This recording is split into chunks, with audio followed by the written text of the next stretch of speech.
Entre lundi et jeudi prochain, 19h30 à TVA, en route vers Star Academy. Pour nous en parler, productrice au contenu et directrice du casting, Émilie Fournier, bonjour! Salut!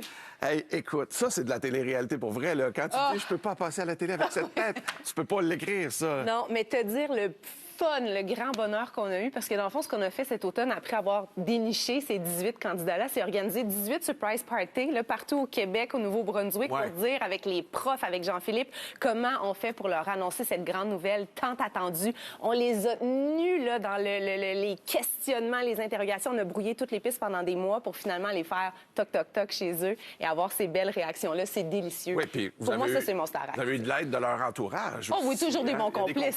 Il en faut. Sinon, ben, OK, là, il y a un lexique là, que j'ai peut-être pas saisi d'emblée par rapport à ce qui s'en vient à Star Academy. Tu as des candidats, tu as des académiciens, tu en as qui s'en vont directement à l'Académie. Peux-tu démystifier? Là? Bien, en fait, ce qui se passe, c'est qu'en ce moment, il y a 18 candidats. Donc, tu es candidat quand tu aspires à être un académicien. Tu deviens académicien quand tu as tes clés pour l'Académie.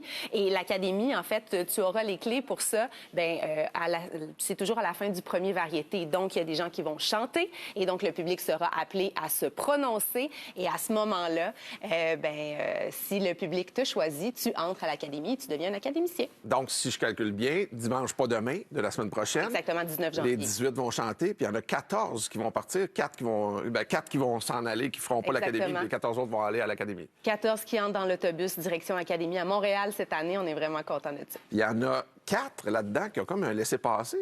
Comment ça fonctionne? 4 qui ont un accès direct, en fait, pour l'Académie.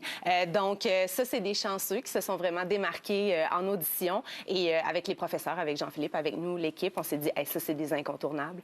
Donc, les profs sont allés annoncer cette bonne nouvelle-là, mais je vous en dis pas plus. OK, bien d'abord, OK, on va changer de sujet, mais vous allez voir, on va rester dans le même sujet. Là, tu es, entre autres, directrice de casting. Oui.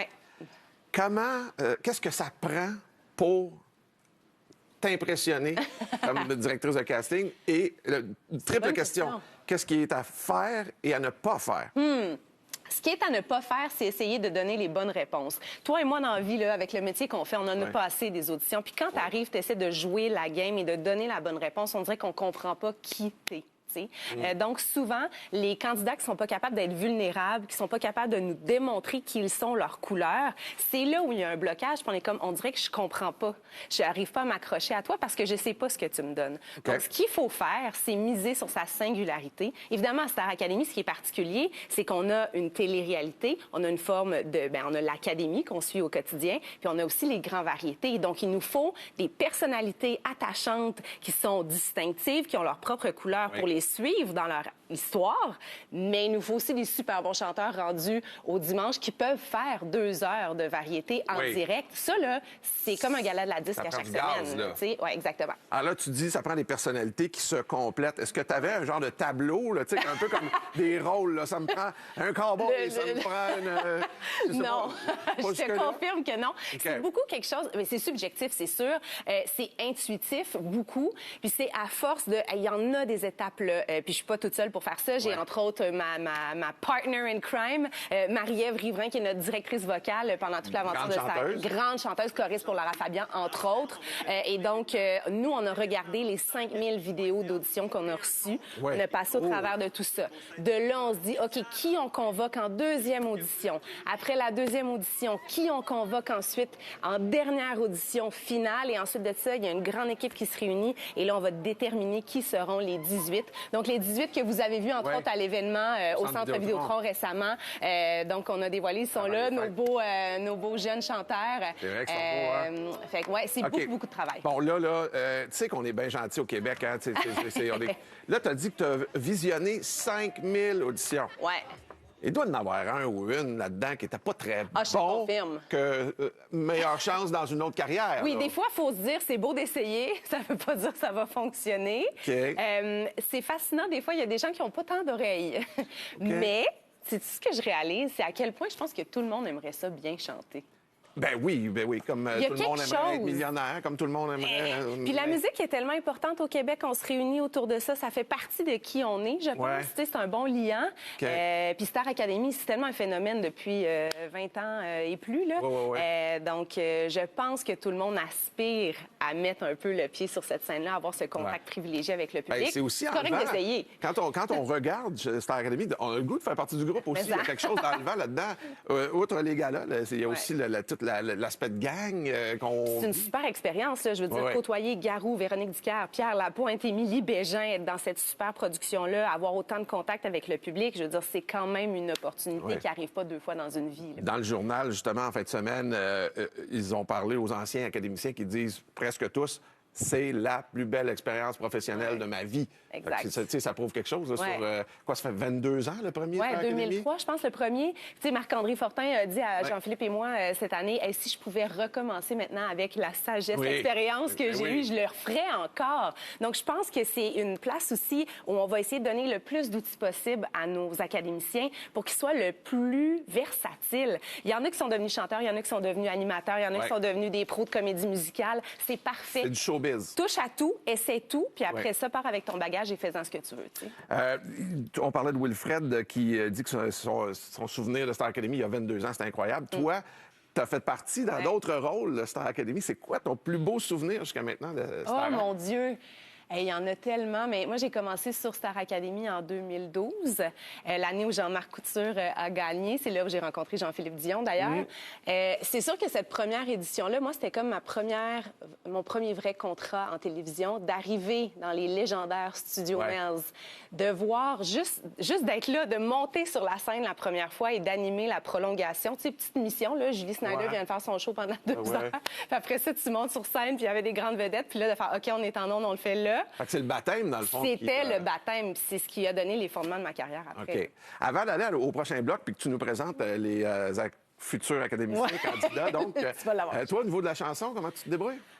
J'ai d'autres talents. Moi, je suis une fille de contenu, mais j'ai une très bonne oreille. Donc, je suis quand même... Regarde, je t'ai amené un petit quelque chose. Non, on dit qu'on va aller à la pause avant.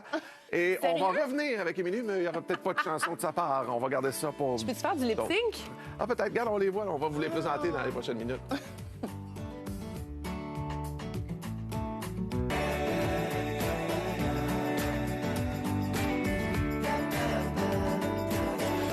Émilie Fournier de Star Academy, comme tu arrivais, on s'est dit, on va y mettre une petite neige. Elle va aimer ça, Québec, avec de la petite neige. Cute neige. Merci. Voilà, c'est fait. Bien, tu sais, c'est une productrice au contenu, hein? Fait qu'on veut quand même l'épater. Pour Star Academy, donc, à compter de lundi, cette semaine, de lundi à jeudi, 19h30, c'est en route vers Star Academy. Puis là, on s'est dit, pourquoi pas faire une première partie à ça avec toi? J'adore. Puis présenter les candidats que vous allez voir tout au long de la semaine, mais aussi, ultimement, dimanche prochain, pas demain, mais l'autre dimanche, pour le grand gala. Alors, si on y allait un par un, puis tu nous dis une phrase OK, pour tu nous me les testes, présenter. là. Oui, OK, certainement, parfait. madame. Je prends des notes. Albert Asselin. Pour moi, c'est un virtuose, ce gars-là. C'est vraiment un super bon musicien. Il étudie en jazz, maîtrise la guitare. Il a full expérience, je vais te dire, virtuose de la musique. Parfait. Next! On en a un autre. Attends un peu, peut-être, oui. Mirani. Oh, Mirani, pour moi, il y a de la graine de star chez elle. Je trouve, on dirait un package complet. OK, prestations et tout. Là, Oui, présence sur scène aussi. Tiens, je dis présence ça. sur scène. Oui. Parfait, on enchaîne. Marc-Antoine. Marc-Antoine, star des réseaux sociaux, super influenceur, 600 000 abonnés TikTok, c'est pas rien, mais aussi pop star dans l'âme. OK, qui a l'air de connaître un peu le showbiz. Il connaît la machine. Parfait. On enchaîne avec Camille. Camille est pétillante, est arrivée en audition finale à 8 h le matin. Elle nous a fait un 7 carré pour nous mettre dedans.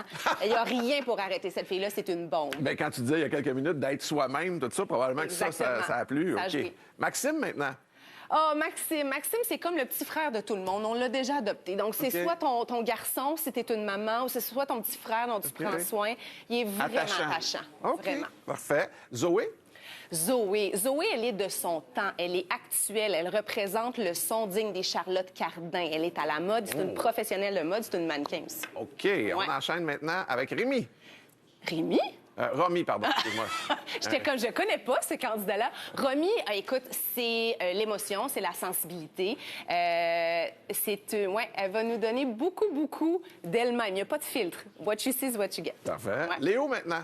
Ah, Léo, c'est notre grand interprète, vraiment une technique vocale.